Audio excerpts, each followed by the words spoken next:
How to use the new Notes app feature in iOS 18.3. Firstly, make sure that you have updated to iOS 18.3. Now tap and hold on the Notes app. You will see different kind of options.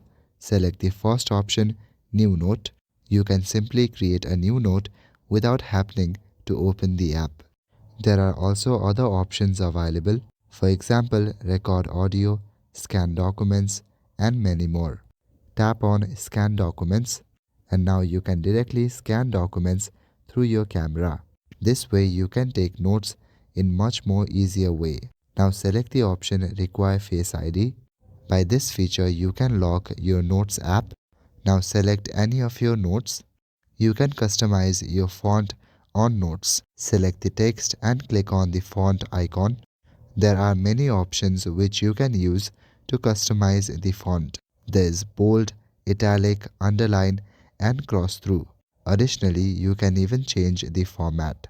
So there are a lot of ways from which you can make your note more attractive. That's all for today. Thank you.